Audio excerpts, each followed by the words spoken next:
I'm so proud to say that the community of people that we have around the world, they do the work, and they change their brain and body, and they get their heart open, and they get in that state, and they expect the uncommon and the miraculous and the unknown to show up in their life, because why else are we doing this? You know, people think they want health, or they want wealth, or they want a new relationship, or they want love. It's not that. It's who you become in the process. Because every person that had a spontaneous remission, and I've interviewed so many of them in our work, they'll tell you that my disease was my greatest teacher. They'll tell you it wasn't my mother, it wasn't my father who was abusive, it wasn't my uncle, who was abusive. It's just who I became in the process. You can't take that away from a person, because it's not the wealth. It's you become the very thing. And so if people are starting to wrap their mind around these concepts, and when you start understanding that, the only thing you want is the unknown. In stress, you run from the unknown.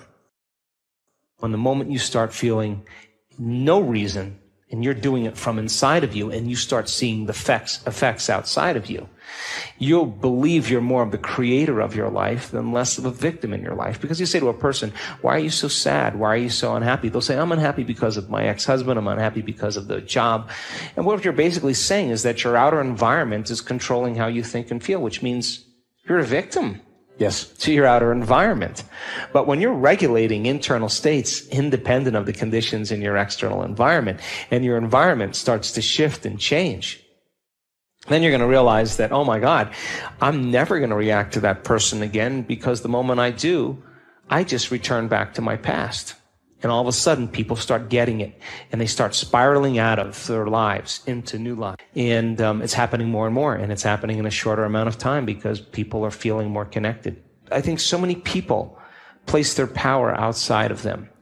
And when we come preloaded with all the machinery biologically to do this. Yes. And you witness in our events people who are doing it, and your jaw drops, and you say, wow. If that person did that without any help, then it must mean that I need less assistance from my outer world. So people, they could only accept, believe, and surrender to thoughts that are equal to their emotional state. And they will never accept, believe, and surrender to any thoughts that are not equal to their emotional state. So many people give their power away to a planet that's 93 million miles away, and they say, the reason I have anxiety is because Mercury's in retrograde. Well, no, the reason you have anxiety is because you created anxiety because you kept selecting the worst case scenario in your future and emotionally embracing it and conditioning your body into the mind of fear. And the planet has nothing to do with it. And it's when people start realizing that they have the power to change. And we've all done this. Everybody has done something great in their life. And what do? You make up your mind. And you say, I don't care how long it takes time. I don't care how I feel body. I don't care what people think or what's going on in my life environment. I'm going to do this. And the decision becomes an experience that you never forget. And in that moment, you emotionally are giving your body a sampling, a taste of the future. And if you did it every day, your world's going to change. And I've been at this for a long time, and I can tell you that nobody changes until they change their energy. Nobody changes until they change their energy. And when you change your energy, you change your life. It's the law. And so then you got to be able to stay in that energy for an extended period of time with your eyes open in your day. And when you do, get ready, because you're going to have coincidences and synchronicities and opportunities that are equal to your energy. There's a vibrational match between your energy and that potential in the future, and you're not going anywhere to get it. Like Newtonian physics, dragging your body through space. You're the vortex. Yes. You're drawing it to you.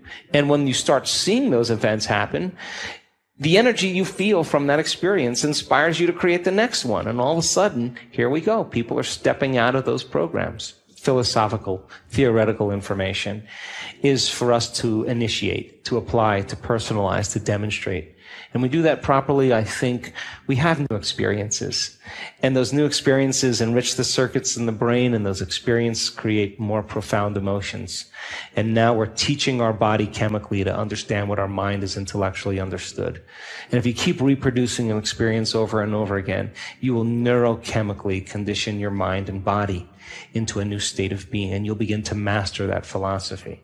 So the talk I'll do really that I want to do is going from philosopher to initiate to master, from knowledge to experience to wisdom, from mind to body to soul, and from thinking to doing to being, or learning it with your head, applying it with your hands, and knowing it by heart. And I want to set the stage so that people are enthusiastic about all the speakers and all the content.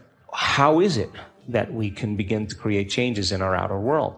Well, quantum physics is one of the new sciences that says that reality isn't really the way we perceive it, that we're perceiving momentary experiences in matter as particles, but there's an infinite field of information that's giving life to everything material. Mm-hmm. And when I was going within and reconstructing my spine, I was observing a possibility, an outcome.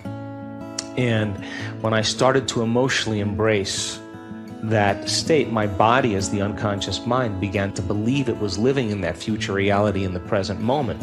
Now, the latest sciences in genetics say that genes don't create disease. It's the environment that signals the gene that creates disease. Well, I started thinking, well, the end product of an experience in any environmental moment is an emotion.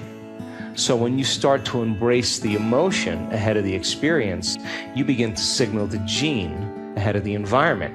And genes make proteins, and proteins are responsible for the structure and the function of your physical body.